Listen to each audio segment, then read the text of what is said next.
दही सिद्धांत और व्यवहार का इसका वहाँ से जो पूरी बढ़ती है, इसका एक चीज मैं देखता हूँ कि जैसे मैगजीन निकालने की बात हुई तो उनका जो यह दृष्टिकोण आता था जब पढ़ेगा किसके लिए मैगजीन निकाले, कौन पढ़ेगा, कौन पढ़ेगा।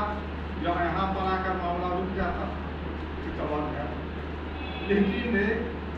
पर्चा किसी भी चीज का जो व्यवहारिक पक्ष है वह एक चीज मुझे दिखाई पड़ती है कि 74 आंदोलन का वह जिक्र करते थे और अपने ऊपर कुछ केस का भी या पुलिस उनके घर का जाने का भी जिक्र करते थे। एक डर, एक आशंका उनके मन में यह कहीं बैठी थी, जिसके चलते जो व्यवहार है वह प्रभावित हुआ मुझे लगता है। और वह जो चीज है कि जैसे काम तो क्रांतिकारी बाहर कुछ नहीं हो रहा है, बैठक रूम में ही हो रही है और बहुत सीरियस बैठक हो रही है, 6-6 महीना पर 7-7 दिन के सम्मेलन हो रहे हैं, सारी चीजें हो रही हैं और वह विचार हो रहा है। लोग कहाँ से, महाराष्ट्र से तो गुजरात से लोग आकर सम्मेलन अटेंड कर रहे हैं, लेकिन जो चीज करना है वह चीजें तो एक तरह से समाज से कटकर अंधकार में जो रहने का है उसका दुष्परिणाम उस संगठन को झेलना पड़ा। आदमी जाता था कहीं तो नाम बदल कर जा रहा है कि भाई हमारे कहीं कोई पकड़ न ले,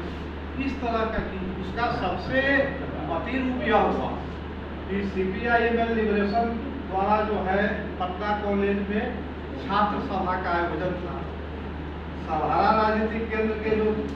छात्र थे उसका मैं भी छात्र ही था, तो हम लोग वहाँ पर 2 व्यक्ति जाकर बोलने वाले थे, नाम भी दे दिया गया था कि हाँ 2 आदमी बोलेंगे। DS के मैदान में आयन वक्त पर जब नाम पुकारा जाना है कि हम बोलेंगे तो हमको बुलवाए और बोले कि यहाँ आप मत बोलिए, कैमरा से फोटो खींचा जा रहा है। तो इस तरह की स्थिति,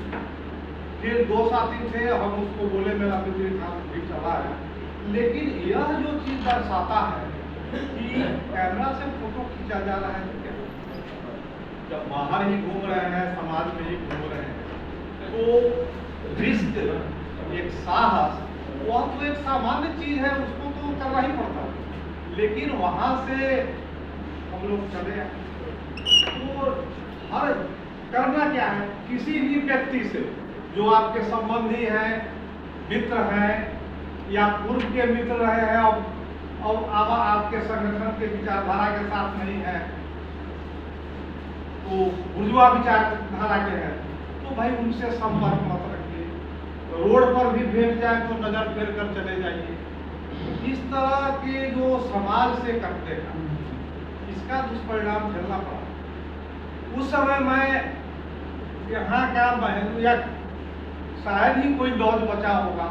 या हॉस्टल जिसमें मैं नहीं गया था, और बहुत सारे छात्र आते थे, जो ऑफिस था अशोक राजपथ पर, उसमें आते थे। जब 5-6 लड़के भी आ जाते थे बाहर है तो कामरेड धनंजय सिंह आशंकित हो जाते थे कि जेपी बहुत लोग बाहर आ रहा है, इसको जान जाएगा, आवागमन यहाँ नहीं होना चाहिए। तो इसी से मैं कह रहा हूँ कि एक आशंका, एक डर उनको कहीं थी, जिसको उन्होंने कभी कभी कहा कि देश और पुलिस की बात यह थी। और आगे तो जो भी कहते थे कि मुझे अपने मृत्यु को नियोजित करना कि ऐसा मरे,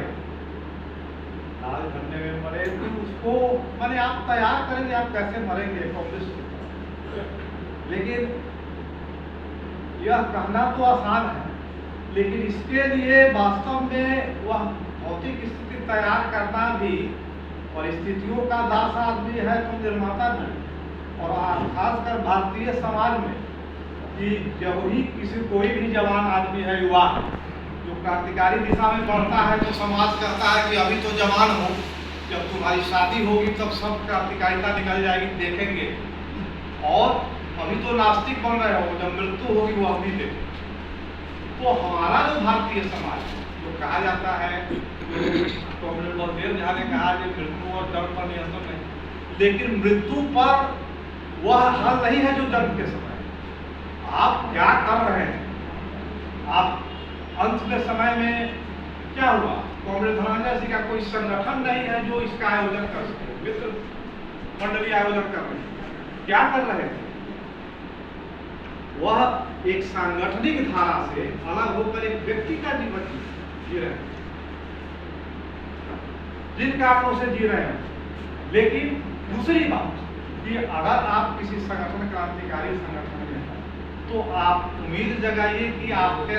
जो अंतिम भी संस्कार होगा उसका एक सम्मान होगा, उस पर भी खतरा। अगर आपके परिवार में आपके शुभचिंतक भी नहीं कम से कम पैदा है तो भी खतरा। तो ये सारे कम्युनिस्टों के सामने एक कार्यभार है कि आप अपने लिए वह तैयार कीजिए, क्योंकि इसका समाज पर बहुत दुष्प्रभाव पड़ता है। कि बहुत सारे कम्युनिस्ट देख के कह रहे थे, कुछ कहते हैं, कुछ करते हैं, जिन परिस्थितियों से हो, और खासकर जो विरोधी हैं, और उसमें भी वैसे विरोधी जो कम्युनिस्ट धारा छोड़ चुके हैं, बुर्जुआ धारा अपना चुके हैं, उनके लिए और आसान होता है। तो यह चीज मैं देख रहा था कि यह भी एक महत्वपूर्ण चीज है अपने समाज में। और सर्वहारा संस्कृति की भी बात हुआ करते थे, तो